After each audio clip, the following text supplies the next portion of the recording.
this project is under the Twinning pillar. Twinning aims to enhance the networking activities between a research institute of a widening country like us, with more advanced countries like Norway and France. So, that's why we are here today. A few words about the data from our proposal. We had 308 evaluated proposals and selected 103 together with ours. So the success rate was 26%. As you can see, most of the proposals came from Greece. Actually, came from Greece. Greece participated with total 85 proposals, leading 13.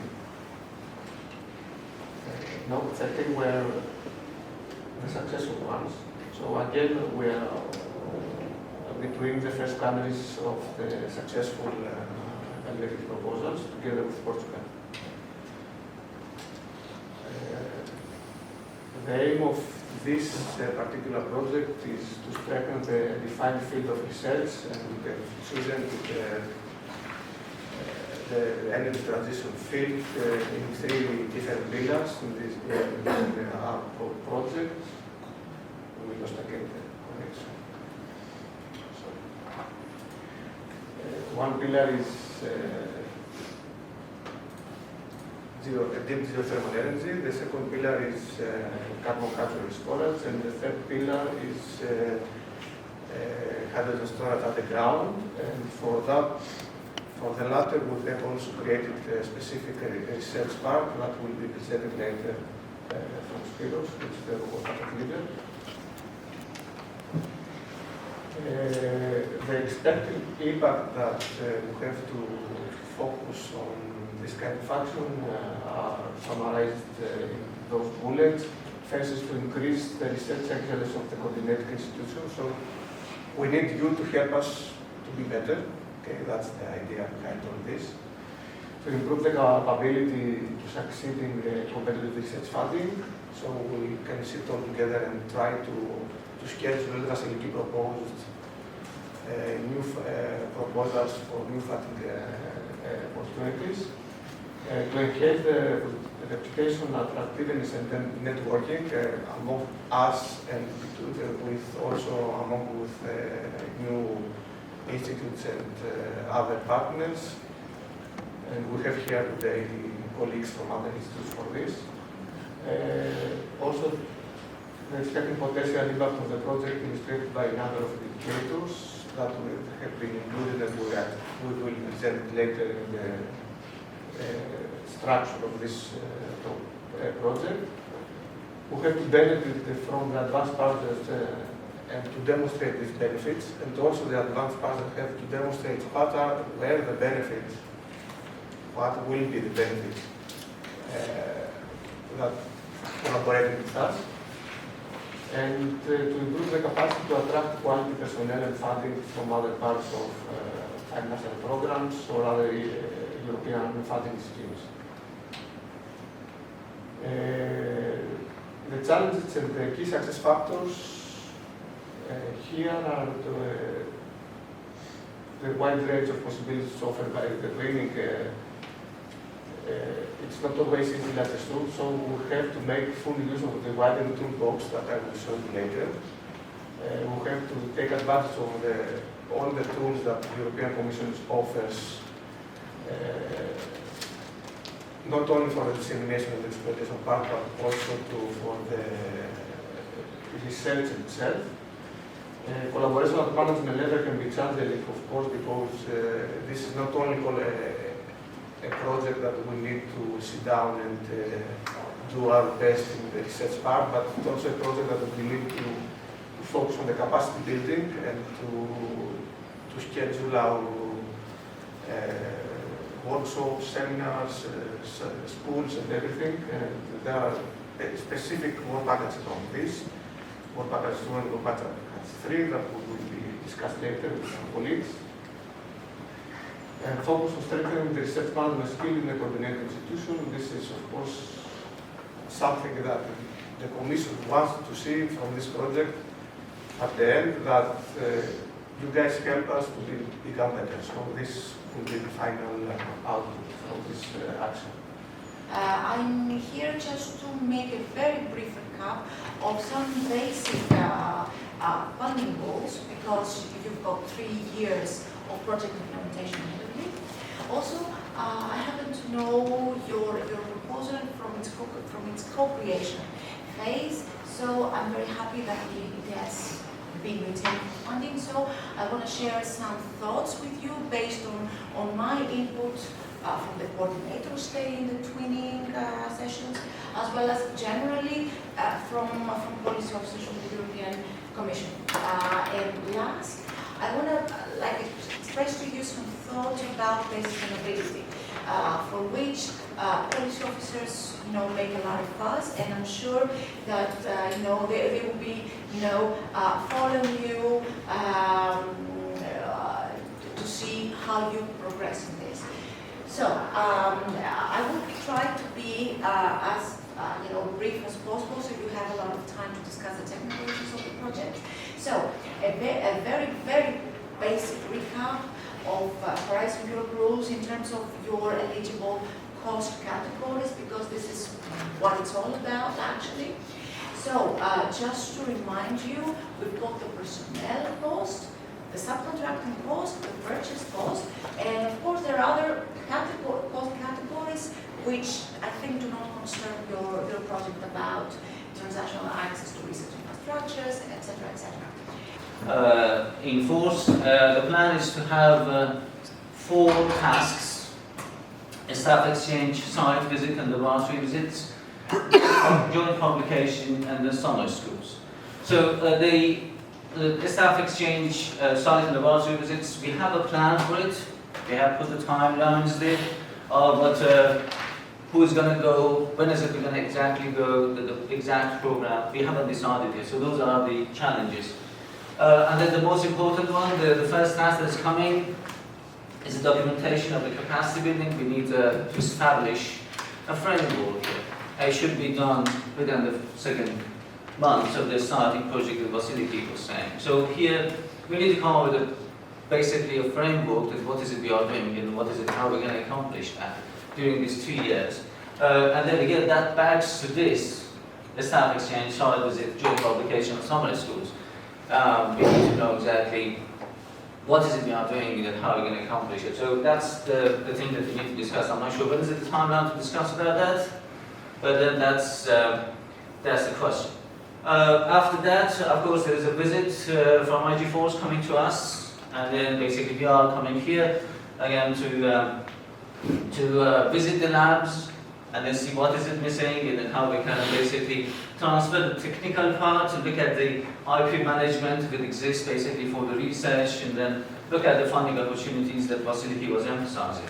And now, of course, there is some sort of, it would be the administration coming and the technical part. So generally we are putting 6 visits.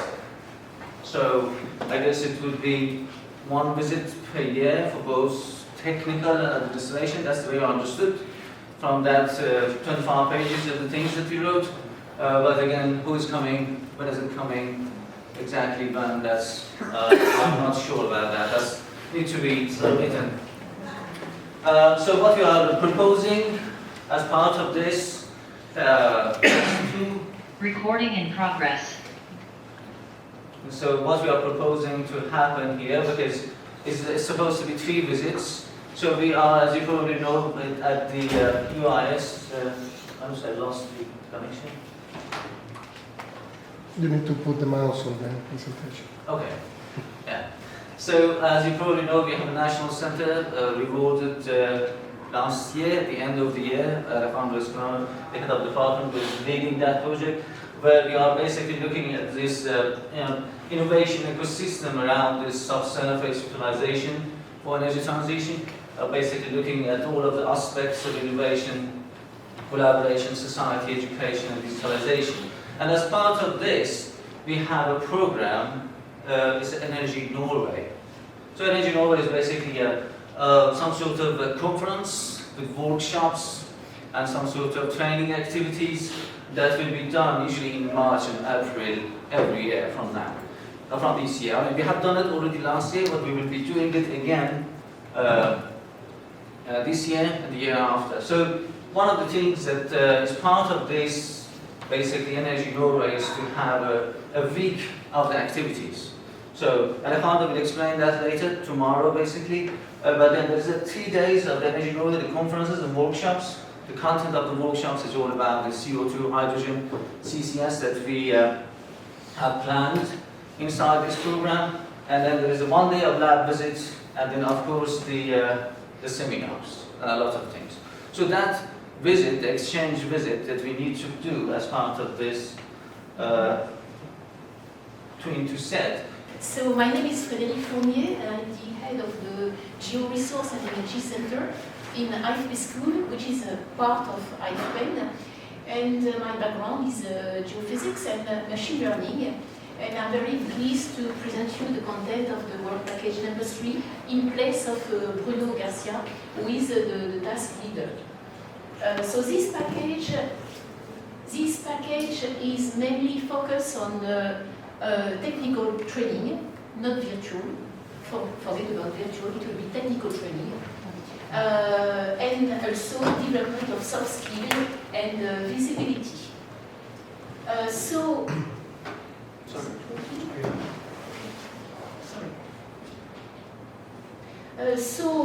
The participants of this work package will be the Institute of Geoenergy, the University of Stavanger, and IFP. So this work package contains 3 tasks. The first task is mainly focused on the training. So we are supposed to give 3 rounds of courses during the 3 years. So each year it will be a total of 11 weeks of course. And just to precise the wording, because in the project it is said that it is MOOC. Actually, it will not be exactly MOOC, because MOOC is massive online courses, open online courses. So it will not be massive, because we plan to have 15 to 20 attendees per year. So definitely it is not going to be massive. Well, it will not be totally open, because there will be a selection of the people attending the courses. And it will not be totally online, because as you see, we have some courses that will be given online, right? But some courses will be also given here in presence, because for some courses we have some project work and an important component of hands-on. We will be coming with some techniques, some software. So just a little precision with respect to the word MOOC. So 1 week will be devoted to an introduction to energy transition. Then we will have 2 weeks about the geothermal system. So in the 2 weeks, 1 week of course at distance, and 1 week with hands-on. Then 6 weeks devoted to subsurface storage, mainly for gas storage, so CO2, H2, and CH4, methane. In that 6 weeks devoted to subsurface storage, we will have got 4 weeks, well, 2 weeks of course, and 4 weeks of hands-on. Then 1 week devoted to the gas system on Earth, that will be taught at distance. And 1 week of reservoir monitoring, including also 2 days of practice on case study. So welcome again. It's going to be a very short introduction to the research part, where we are the leaders of the work package 4. I think there will be some time after my presentation that Simon will provide one part of the task of my presentation. It can also be tomorrow morning if you go into details into the different tasks. I'm not going to be now in details. This is why it is called a short introduction, because tomorrow we are going to discuss the whole research part. I think this is the main subject of tomorrow's meeting. So we have 2-3 hours to discuss on the research. So the start date is month 1, and the end date is the end of the project. The objective is first to study the stability of the geological hydrogen storage, and actually to have a practical setup of operations if we succeed to go there, and to see a potential competition of synergies of other underground space uses, as for natural gas and for CO2, for example.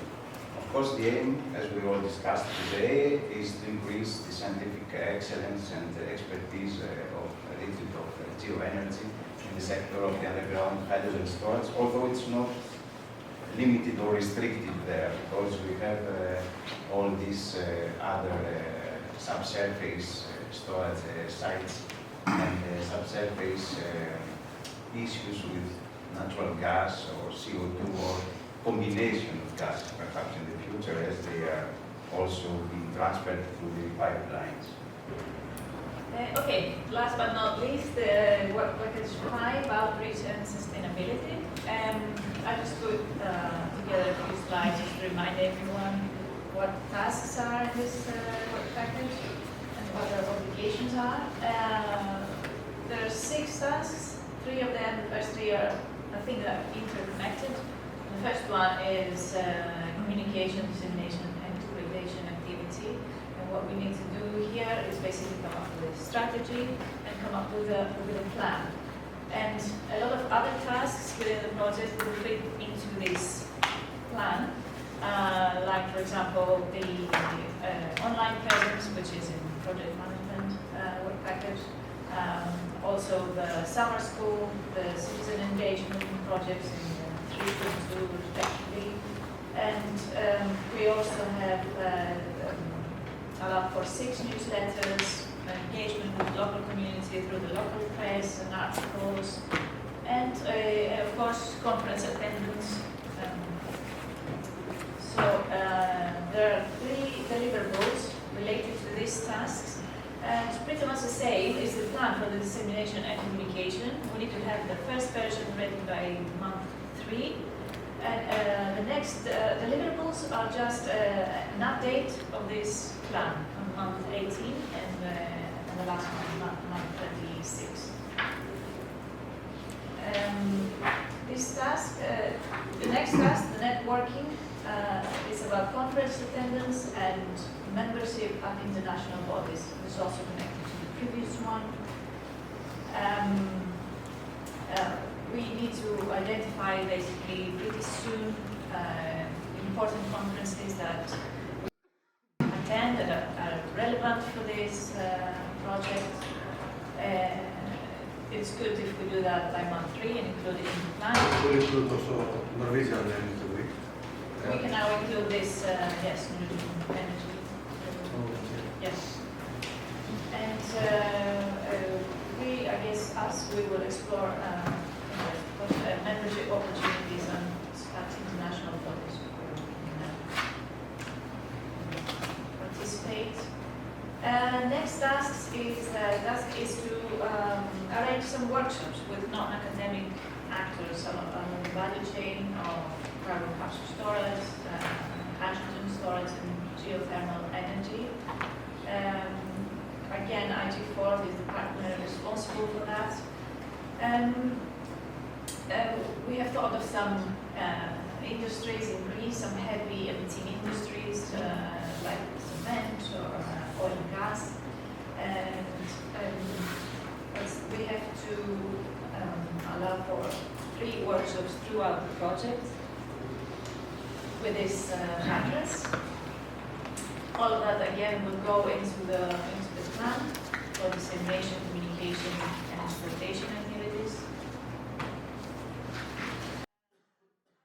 3 is the specific application for the establishment of a specialized laboratory for the interaction of hydrogen with porous medium surface fluids. That was mentioned before, and I think Stavanger is the partner responsible for that. So we need you to help us build a lab basically from scratch, what we need. I think it's linked to the outcomes of work package 4. In parallel. Or we'll do this in parallel, we'll see.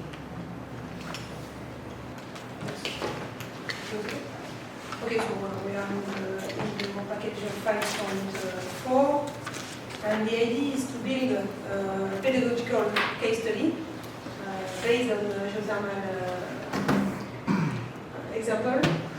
And the idea is to setting up a joint case study, but by selecting the good case. And for that, we tick some point that we need to, like a database, to have its required data. Of course, some geological characterization of the formation. Some data coming from log or coming from maybe geophysical data, 2D or 3D. And something which is very important is the production data in case of the geothermal study. Because we can maybe imagine to have a case with 2 wells, one producer and one injector. Some knowledge about the thermal context, okay, that's for sure very important in the case. The idea is to have this data, to aggregate, or maybe to make some archaeology about data, because we know that it can be very old data that we can have. Homogenize a little bit the database. Then we have to characterize the reservoir to build the static model, and maybe at a scale that is not the reservoir, the classical reservoir scale, such as for oil and gas. It will be maybe a much more detailed scale than before.